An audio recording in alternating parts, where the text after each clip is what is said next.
We are from 3BSHM. I'm Cedrix Candelaria. And I'm Joshua Faustino, So here we are in Nature Podcast. Nature Podcast. So ngayon guys, ang pag-uusapan natin ay tungkol sa isang kwento na gawa ni Benjamin Pascual. Ano nga ulit title ng tol? Ang Kalupi. Oh, Ang ang Kalupi. So yun, yung kwentong yun is nag-describe siya or ang nilalaman niya is isang 2 tauhan sa kwento na which is si Aling Marta and yung bata na nagtapakita na sa tunay na buhay na ganun pangyayari rin dito sa Pilipinas na makikita nyo rin, hindi lang dito or kahit saan man Kahit kasi isang lugar. may mga ganung nagagawa rin talaga yung mga Pilipino. So ayun, to start up, may mga guide questions kami dito na sasagutin para sa inyo. Hindi, pero una muna naman, anuin muna natin yung kwento. Pag-usapan muna natin yung kwento. So basically ang kwento nun is Una kasi nun, parang si si Aling Marta, ay mamamalengke. mamamalengke siya, umaga yun eh. Parang araw-araw siya namamalengke. Tapos etong Bale, may pinaghahandaan silang okasyon nun. okasyon na ng sa anak niya, graduation ng anak niya. yun, di ba? Mm. Yun. So si Aling Marta ay nagbabalak mamalengke na Mamalengke. panghanda para sa anak niya kasi yun nga graduation. Mahalagang event ko sa buwan, minsan mo lang mararanasan yun. So, ayun, naisipan niyang pumunta sa palengke. Ngayon, ang hindi niya alam is yung asawa niya ay Kinuha yung wallet, sa bulsa niya bulsa kasi niya. Bibili ng ng sigarilyo. tabako. Tabako, sigarilyo. yun. So, ayun, umalis si Aling Marta, pumunta sa palengke. Ang buong akala niya is Dala niya yung sa wallet bag niya. Sa bag, Bag, niya. oh, Bag dala ba? niya. Tama, Bag. bag. Ayun. So, habang namimili siya, ayun, nakapili na siya ng tindahan, napamili niya yung mga kailangan niya. Ngayon, Yung bayaran na, nung bayaran na, saktong nasagi siya ng nasagi bata. siya sa siko. Ng siko sa kaliwang dibdib. Oo. Kaliwang dibdib. So, dito kasi sa Pilipinas, yung mga ganun, yung mga mabilis na snatcher. Sa totoong buhay, talagang mabilis yun. Ganon. Hindi mo mararamdaman Parang pag nasagi, alba, Akala mo, simpleng danggilang, ganun. pinakuhanan ka na, ganon. Oo. Ganun yung naisip ni Aling Marta, kaya feeling niya So, na nakawan siya. Oo. Dali-dali niyang hinabol ang bata, no? Dali-dali niya hinabol Ngayon, yung bata. namukha niya yung bata eh. Kasi siguro humarap, ganun. Mm. Then, agad-agad siyang nagsumbong sa Pulis. barangay. Barangay mo muna. Barangay. Pulis. Pulis ata, ayan. So, ayun. So, nahuli nila yung bata. Ngayon, Ngayon, yung batang yon, ano lang yon, bibili lang siya ng isda na inutos sa kanya ng lola niya. Ayun. Utos So, na sa kanya. yung bata, walang kamuang-muang kasi hinahabol na pala siya ni Aling Marta. Ngayon, nung nahuli siya, pilit siyang pinapaamin na asan yung Wallet. wallet. Mm. Like, kung ako yung magiging bata, ba't nyo kayo hinahanap yung wallet? Ngayon, ang isip ni Aling Marta is, dahil nadanggi nga kasi, Parang akala niya na modus siya. oo, syempre, ikaw ba naman madali sa ganito, katabi mo bag mo, makapaisip ka talaga eh. Kasi, ganun din ako minsan pag namimili kami, pag konting tanggit na sa akin. Hanap agad, pa no? agad. Hanap agad. Ayun, kaya siguro, hindi mo rin masisisi kasi importante yung auction, graduation ng anak. Importante rin yung pera kasi bibili nga naman siya. Wala silang kakain sa Walang buong kakain. araw. Mm. So, pilit niyang inaano yung bata. Parang Pinapaamin. pinapaamin na, asan na ba? Asan ba yung pera? Ba't ayaw mo pang ilabas? Kasi kasama na nila yung mga opisyal ng mga manguhuli. Ayun. So, sa kagustuhan ng batang makawala, nagpumiglas. Tumakbo siya. Tumakbo siya. Nagkataon naman, nung saktong paglawas niya sa eskinita is, May dumaan Nabangga. na. Nabangga. nabangga siya. Ngayon, yun yung tiyakbo sa ospital, tas hindi sila umabot. Then, ayun, pag uwi ni Aling Marta, ewan ko kung nabili niya yung mga kailangan niya, nabili niya ba? Parang nabili, hindi, no? Hindi niya nabila. Kasi yun nga, wala kang Iwan pera. kasi walang wallet eh. Ngayon pag uwi niya, hindi, nabili niya tol. Nabili niya. Oo. Ah. Tapos, nung nasa lubong niya, asawa niya, sabi ng asawa niya, oh, saan ka Saka na ako ang pera. Oo. Oo, yung pambili. Kasi, Saan ako ang pambili. tawag doon, nagtataka yung asawa kasi nasaan yung wallet. Oo. Eh ngayon, si Aling Marta, hindi makapag-ano kasi, sinabi nung asawa na, nasa kanya yung wallet. Kinuha niya kaninang umaga para bumili ng tabako. So, si Aling Marta, kumbaga para siyang nanlumo. Kasi, di ba, nung tinakbo sa ospital, binalita din, after ma-check nung bata na, wala na, expired na, nalagutan na ng hininga. Patay na. Kumbaga, dead on the spot, ganun. Ngayon, si Aling Marta, nanlumo siya kasi, akala niya, yung bata yung may kasalanan, siya yung nagnakaw. Kumbaga parang nakonsensya, tol. Konsensya siya. Huli na yung konsensya niya. Nakauwi na siya sa kanila. Oo. Ngayon, ewan ko kung ano, siguro nakapagdaw sila nung celebration ng anak. Pero Malungkot. May kasi sad para siyang, part si Aling Marta. para siyang kumbaga, paano ba, kinukurot ng dibdib niya kasi alam niyang may nangyari dyan sa bata na kagagawan niya. Kaya yun, siguro, maganda naman siguro sana kung hindi niya agad kinusgahan. Ang pangit pa nga nun, parang alam ko dun sa kwento, pinahiya niya pa yon yung bata. Oo. Di ba nagkagulo pa yon yung parang Kasi sa kaharap nila yung kaharap nila yung mga kaharap nila yung mga opisyal. Nakakaya talaga Parang pinahiya yung bata na. Ayun nga dun sa may pinipilit niya yung bata na umamin. Hindi Siyempre, naman. nasasaktan din yung bata. Oo. Kaya ganun. Ayun, dun yung nagtatapos. Doon din nagtatapos yung kwento na, yun nga, hindi pala lahat ng kwento ay may masayang ending. Hindi talaga lahat. May mga sample question tayo dito na sasagutin. Ngayon, alam nyo na yung naging summary ng kwento. Ngayon, sasagutin naman namin Sagutin yung naman question namin yan. para sa inyo. So, yun. Ang unang question dito ay, sino ang author? Tapos, ano yung literary works na pinofocus namin? Ayun nga, yung author na napili namin is si Benjamin Pascual. And, ang pinaka naging interesting na story niya na nakita namin is yung Angka Lupi, na which is nagpapakita nga na parang yung wag mo husgahan yung isang tao base sa panlabas na anyo. Panlabas na anyo. Na hindi porket medyo musmus yung bata or sabihan medyo madumi, ganun, ay may masamang balak or intention agad. Ngayon, bakit ito yung napili namin pagpukusan? Kasi may aral kang matututunan eh. Tulad na dito na dapat kilalanin mo muna yung mga nakakasalamuha mo bago mo sila parang husgahan na ganito ba talaga ugali nito o baka panlabas na anyo lang. Kasi minsan yung mga taong ganun, sila pa yung mas matino kaysa dun sa mga malilinis tignan eh. Madami kang masasabing ganun. Pero dapat talaga kinikilala muna. Tapos, yung pangalawang kwento, Questions. Pangalawang question. Sorry. What makes this author or literary works significant in the modern era?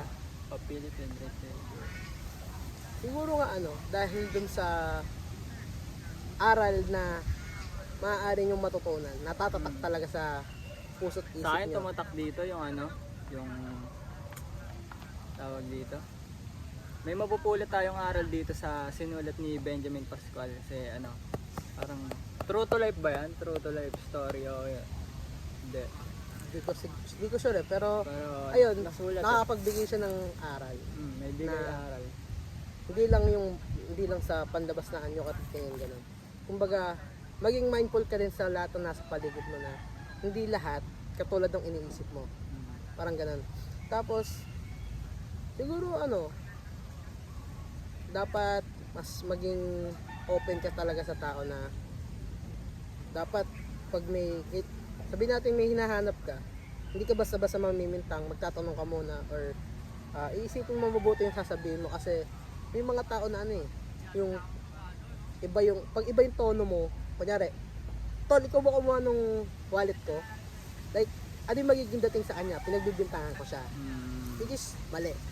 Dapat, may nakita ba kayong wallet dito?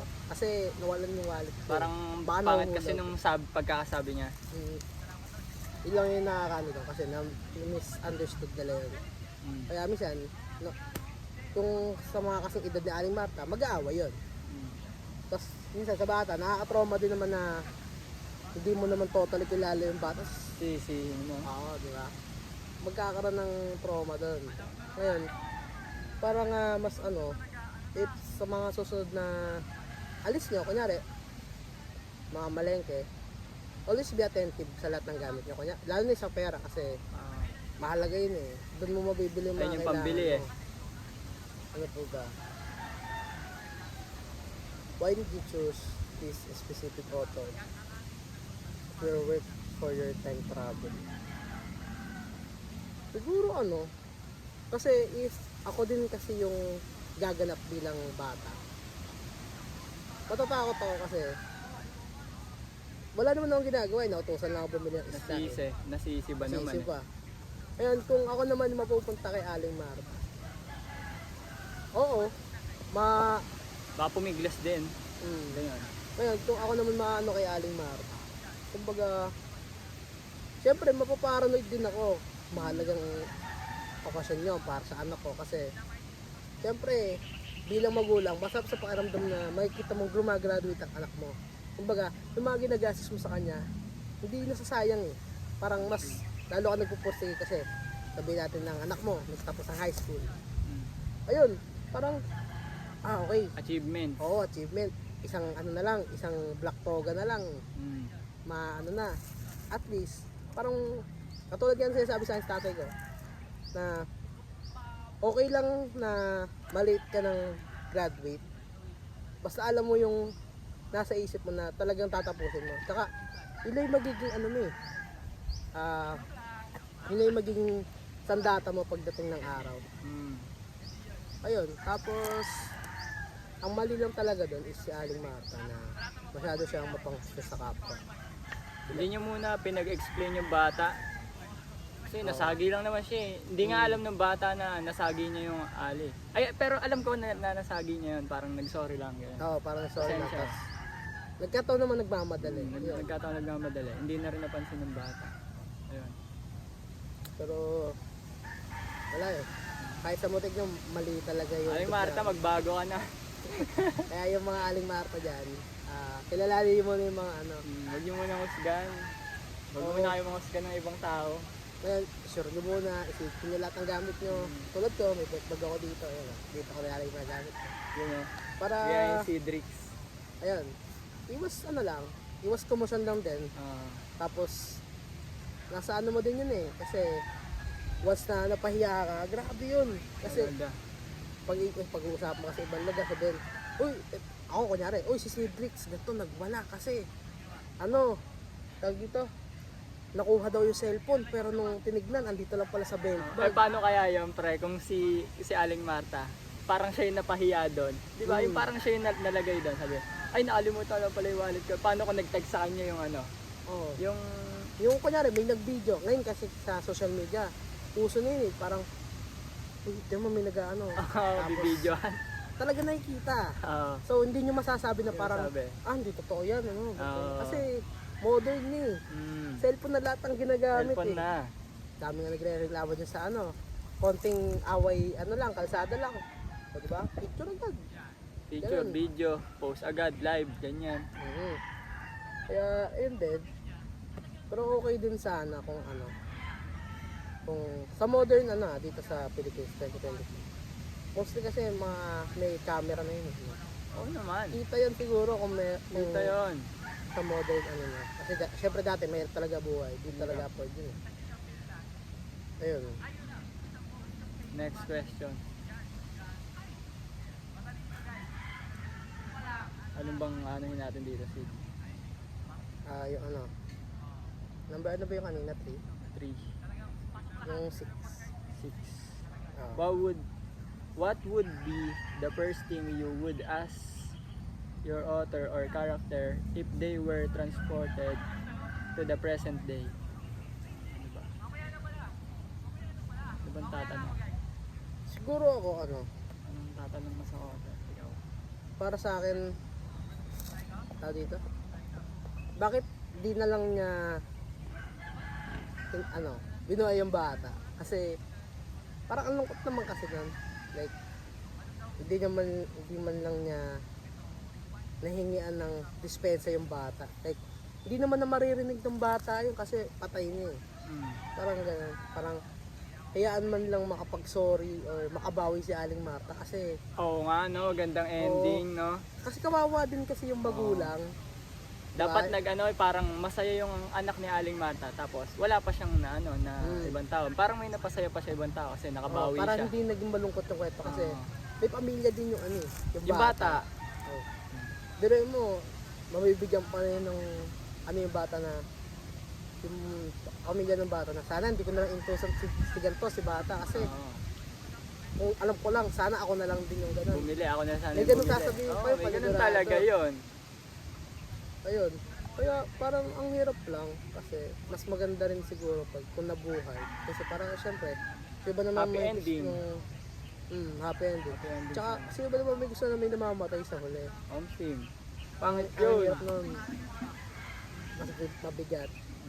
Mabigat sa dibdib. Ikaw ba tol? Wala ka bang itatanong sa akin? Ano bang matatanong sa author? Tatanong ko dun sa author. Ba't ganun yung karakter ni Aling Marta? Parang sobrang niya naman masyado. Parang sensitive naman niya masyado. Oo. Na lang eh. Parang Nadanggi lang siya eh. Parang agad. Parang maano agad siya. Agad wallet ko. Asan agad yung wallet, ganyan. Sobrang sa pagiging sigurista. Oo, sobra naman siya masyado. Hindi niya muna yung bata na maano bang tanungin, ganun. Ayun. Yan. Tapos yung next question natin dito is what message would the author or the character dating would have The greatest impact on today's world. ayun. Siguro yun nga, katulad nga nung kanina pa namin sinasabi na dapat dito, dapat yung pananaw mo sa tao is pantay lang katulad mo. Yun, parang dapat kunyari, kami, dapat pantay lang yung tingin namin sa isa't isa. Peace lang. Oo, kasi nabubuhay lang din naman sila eh. Gawa lang din sila ng Panginoon. Ayun. Kaya Tao dapat, lang tayo. tsaka nabuhay naman talaga tayo na dapat lang, pantay-pantay lang. Walang daming lalabas. Kaya yun, siguro ginawa niya yung kwentong yun para din doon na paalala din sa tao na hindi porkit mas nakakaangat ka sa buhay, parang kailangan mo nang man-degrade ng tao. Like, hindi mo dapat tignan ng nakababa. Kasi, syempre, hindi man kasi lahat ay nabuhay ng may kaya. Marangya. Oo, marangya.